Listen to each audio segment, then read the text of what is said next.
Բնակիչներ, ես մի քանի հարցի կցանկանայի անդրադառնալ։ Առաջինը Կենտրոնական բանկը որպես հանրային շահի պաշտպան։ Լավ է իհարկե, որ պարոն Գալստյանը այդ հարցին անդրադարձավ։ Ես էլ փորձեմ դրան անդրադառնալ, որովհետև ստեղ մեր գնահատականները ակներևաբար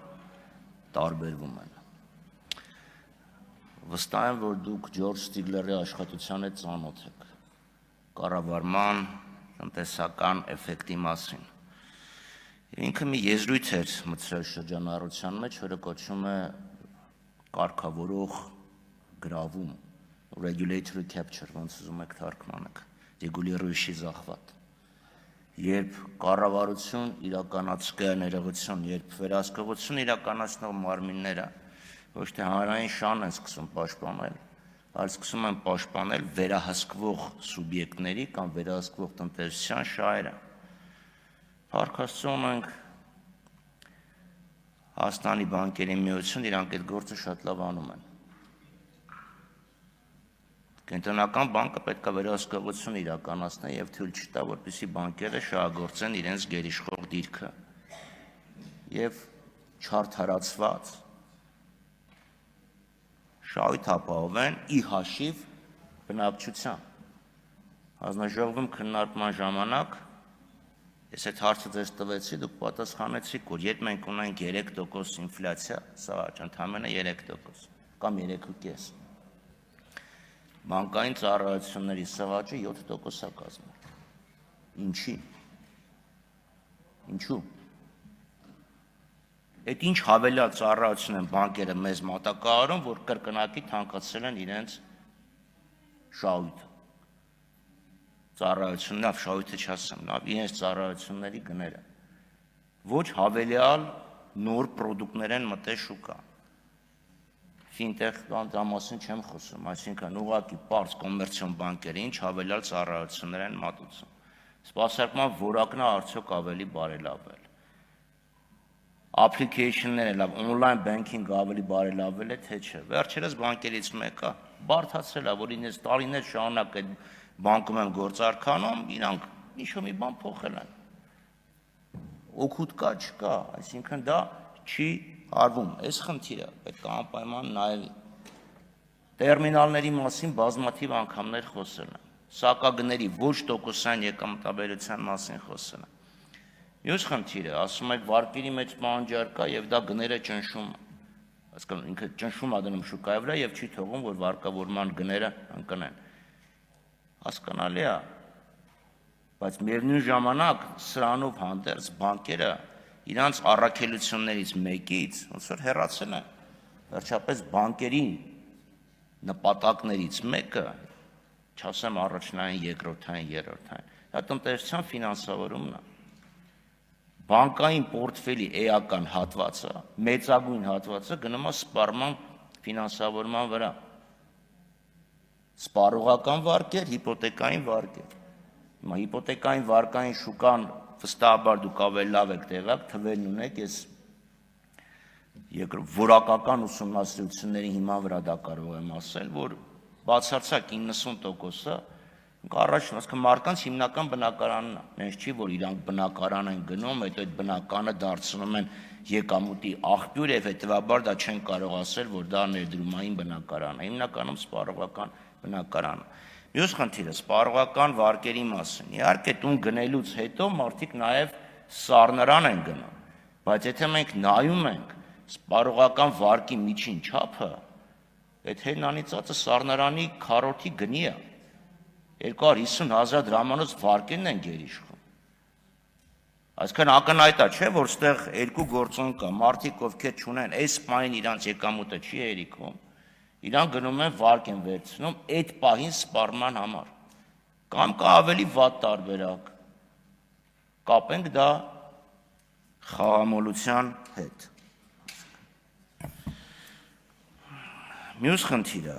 մակրոտնտեսական կայունություն, իհարկե դա շատ կարևոր է, բայց բանկերը մակրոտնտեսական կայունություն ապահովելուց բացի նաև պետք է նպաստեն տնտեսության աճին։ Հիմա դուք ասում եք մակրոտնտեսական կայունությունը նպաստում է տնտեսական աճին։ Լավ, դեմ չեմ, բնականաբար, եթե չկա կայունություն, աճ չի լինի։ Բայց կայունության լինելը աճ չի ապահովում, այսինքն անհրաժեշտ է բավարար պայմանների մասին է խոսքը։ Այսօր այս իրավիճակը, որը մենք ունենք դրամի հետ կապված, ինքը սպանում է մեր արտանող ձեռնարկություններին։ Դրամը անընդհատ ծանրանում է, արտանումները գնալով թանկանում են եւ արտանումների ծավալը նվազում է, կամ աճում է ոչ այնքան, որով կարող էր աճել։ Այստեղ ինձ հիշեցնում է Չերչիլի գնահատականը Լյուֆտվաֆեի պատերազմի հետ կապված, որ ասում է, իրանք մտածում են մենակ որ երկինքը գրավելու մասին հաշվի չէին առնում ՏԱԿ-ի օպերացիաները։ Դուք լավ է որ նշեցիք պարտատոմսերի խնդիրը, որ պարտատոմսերի ռիսկայնությունը ընկել է եւ այլն, ամբողջ աշխարհում է տոկոսները ընկնում, դա էլ իր հետ է։ Ինչ որ մի բան արվում է, շատ լավ, համեմատած 95 թվականի իհարկե սպրեդը նվազել է, բայց ես հասարակ բան եմ ասում։ Մի տարվա վարկերը դրամով, ներողություն, ավանդը 8%-ի կարգի է, 8.5-9, եթե ոչ ավել, դոլարով 2.5-3%-ի կարգի է։ Այս պայմաններում պետք է փոխարժեքի վարկագիծը փոխվեր։ Եթե փոխարժեքի վարկագիծը չի փոխվում,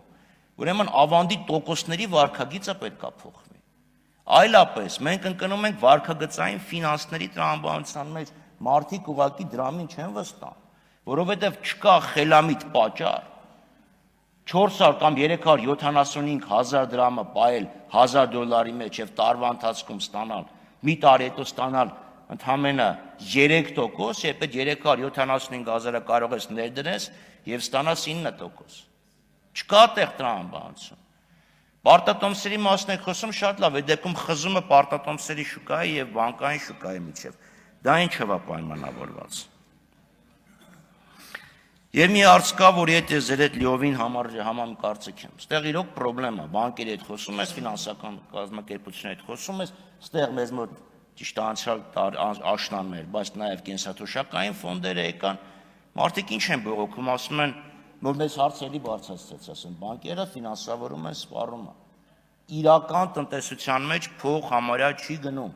ասում են, ձեռնարկություն կա, որ վարկավորենք, կամ ձեռնարկություն կա, որ ներդրում կատարենք։ Firebird-ի մասին նոր ասեցիք, անցյալ տարի այդ հսկայական փողերը ամեն մի կենսաթոշակային ֆոնդ ընդհանրապես մի իրական ձեռնարկության մեջ էր ներդրում կատարել։ Մեկի պարագայում ես կասկածներ ունեմ, որ այդ փողը Հայաստանից դուրս եկել գնացել է Իռլանդիա։ Բայց մենք ինչ դինամիկ աճող տնտեսության մասին ենք խոսում, եթե բանկերը ունեն լիկվիդայնություն, սարսափելի մեծ լիկվիդայնություն, բայց օրը ցերեկով լույսի ճրակով փորձում են վարկունակ ձեռնարկություն գտնել։ Իհարկե կասեք դա կենտրոնական բանկի գործը չի, փոխարժեքների մասով կարող այդքան համաձայն չլինեմ, բայց իհարկե դա կառավարության խնդիրն է։ Բայց այդ դեպքում մենք պետք է տեսնեինք հստակ ուղերձ կենտրոնական բանկից կառավարությանը, որ մենք չունենք վարկունակ, բանկունակ, bankable ձեռնարկություններ։ Պրոյեկտների մասին չի խոսքը, տնտեսության մասին է, ձեռնարկության մասին է խոսքը։ Լավ, շատ համառոտ մյուս հարցի մասին։ Շատ հաճախ մեր քաղաքացիները գալիս է բողոքում են, ասում են, լավ, մի տարի, 2 տարի, 3 տարի առաջ ինչ որ փոքր մի հատ խախտում եմ արել, ընկել եմ սև ցուցակի մեջ, չեմ կարողանում դուրս գալ։ Այս հարցը լուրջ քննարկման առարկա պետք է լինի, այսինքն ես հասկանում եմ, որ բանկեր են իրանք իրանց ռիսկային քաղաքականություն ունեն, բայց կարծեմ կենտրոնական բանկը հանրային շահի պաշտպան լինելու հանգամանքից դրդված պետք է անպայման բարձրացնի։ Այսինքն մարդը 3 տարի ավրա, 2 տարի առաջ ինչ որ ժամանակով, կարճ ժամանակով չի կարողացել վճարել, խնդիր է։ Ես իմ ամբողջ կյանքում մի անգամ եմ, որ իմ կրեդիտ քարտի վրա մի 3 օր ուշ եմ վճարել, երբ նախարար դարձա։ Ժամանակի ծանրաբեռնվածության պահով մոռանում ես վճարումը կատարես։ Հիմա դա պետք է անպայման քննարկման առարկա դարձնել եւ ինչ որ մի դեպ հարցով կարողանալ մեր հայրենակիցներին ընդառաջել եւ այս սև շուկաների ներողություն եմ խնդրում, սև ցուցակների քաղաքականության վերանայման խնդիրը դնել բանկերի առաջ, շնորհակալություն։ Բաբկեն Թունյան, ասեք։